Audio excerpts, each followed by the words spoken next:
Hello শিক্ষার্থীবৃন্দ, কেমন আছো সবাই? আজকে দেখব হচ্ছে অনুশীলনী 9.1। গত ক্লাসে সূত্রগুলো নিয়ে আলোচনা করেছিলাম। 9.1-এর 1 নম্বরের যে অঙ্কটা সেটা হচ্ছে নিচের গাণিতিক উক্তিগুলো সত্য মিথ্যা যাচাই করো, তোমার উত্তরের পক্ষে যুক্তি দাও। 4টা গাণিতিক উক্তি দেওয়া আছে, এগুলো সত্যি নাকি মিথ্যা যাচাই করতে বলছে এবং উত্তরের পক্ষে যুক্তি দিতে বলেছে। ক নাম্বার হচ্ছে tan a এর মান সর্বদা 1-এর চেয়ে কম।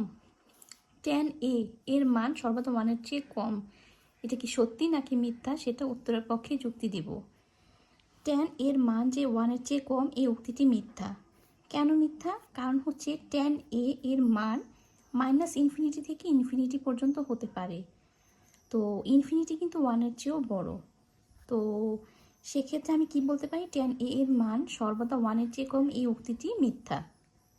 খ নাম্বার হচ্ছে cot a হলো cot এবং a এর গুণফল। অবশ্যই এটি উক্তিটি মিথ্যা, কারণ cot a প্রতীকটি a কোণের কোট্যানজেন্ট এর অনুপাতকে বোঝায়। অতএব cot a হলো cot ও a এর গুণফল নয়।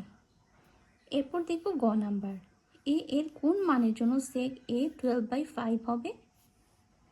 a এর কোনো একটি মানের জন্য sec a সমান 12/5, এই উক্তিটি কি সত্যি নাকি মিথ্যা?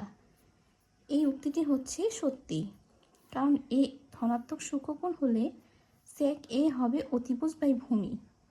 যেহেতু অতিভুজ যে কোনো ত্রিভুজের বৃহত্তম বাহু, তাই sec a এর মান সর্বদা 1 অপেক্ষা বড়ই হবে। আমরা জানি কি সমকোণী ত্রিভুজে অতিভুজ বৃহত্তম বাহু, আর sec এর মানে অতিভুজ বাই ভূমি, তো সেক্ষেত্রে sec এর মান সর্বদা 1 অপেক্ষা বড়ই হবে, অর্থাৎ উক্তিটি হচ্ছে সত্যি। এরপর আছে হচ্ছে cos হলো কোট্যানজেন্টের সংক্ষিপ্ত রূপ। উক্তিটি মিথ্যা, কারণ cos হলো কোসাইনের সংক্ষিপ্ত রূপ আর কোট্যানজেন্টের সংক্ষিপ্ত রূপ হলো cot।